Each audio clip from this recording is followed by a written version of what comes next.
তো ফ্রেন্ডস, আজ 3-4 দিন হয়ে গেল ভিডিও ছাড়তে পারিনি, তার কারণ একটু সমস্যা ছিল। তো আজকে তোমাদেরকে একটা সার্কিট দিতে চলেছি। তোমরা দেখতেই পাচ্ছ যে সার্কিটটা পুরো প্রপারলি ড্রয়িং আছে। তো এই সার্কিটে অ্যাকচুয়ালি যে কম্পোনেন্টগুলো দেখতে পাচ্ছ সব কিন্তু ভ্যালু নেই, সব নাম্বারিং করে দেওয়া আছে, ঠিক আছে। তো এইখানে তোমাদেরকে সার্কিটটা প্রপারলি আমি বুঝিয়ে দিচ্ছি, তোমরা ভিডিওটা মন দিয়ে দেখো। ভিডিওটা খুবই শর্ট হবে, খুব একটা লম্বা ভিডিও নয়।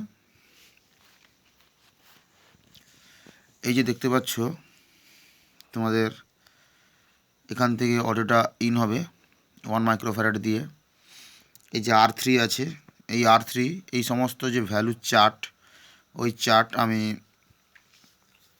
এই ভিডিওটা দেখার একদিন পরে আমি তোমাদেরকে ডিসক্রিপশানের লিঙ্ক দিয়ে দেবো, তোমরা ডাউনলোড করে নেবে, ঠিক আছে।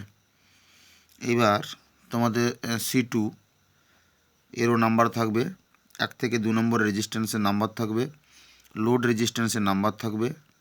তো এই লোড রেজিস্ট্যান্সটা তোমরা ইউজ করতে পারো, না হলে নাও ইউজ করতে পারো, এটা অপশনাল। এটা ইউজ করলে তোমাদের সাউন্ডটা দেবে যাবে। তো এইবার এখানে পুরো টোটাল ফ্রিকোয়েন্সিটা আছে R1 R1 12, এটা 132, এটা ভলিউমের পিন নাম্বার।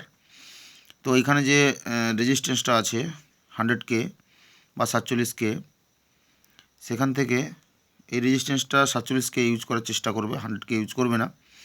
ওটা অন্য পারপাসের জন্য ড্রয়িং করা হয়ে আছে, সেটা তোমাদেরকে আমি পরে অবশ্যই বুঝিয়ে বলবো। দিয়ে এই যে কন্ডেন্সার আছে, এই কন্ডেন্সার দিয়ে বেরিয়ে এখানে ইন হবে, ঠিক আছে। এখানে লোড রেজিস্ট্যান্স আছে, এটাও অপশনাল। এটা 100K, একটা ফিডব্যাক আছে 100 PF 10 মাইক্রোফ্যারাড দিয়ে, অডিওটা আউট হয়ে যাবে। আর এই যে অরিজিনাল অডিওটা আসছে, এটা তোমরা ডিপিডি থ্রু করলে, ডিপিডিটা অন করলে ইকিউটা চলবে, অফ করে দিলে ডাইরেক্ট যে অডিওটা ওটা পাস হবে। তো ফ্রেন্ডস, অবশ্যই চ্যানেল নতুন থাকলে সাবস্ক্রাইব করে দিও।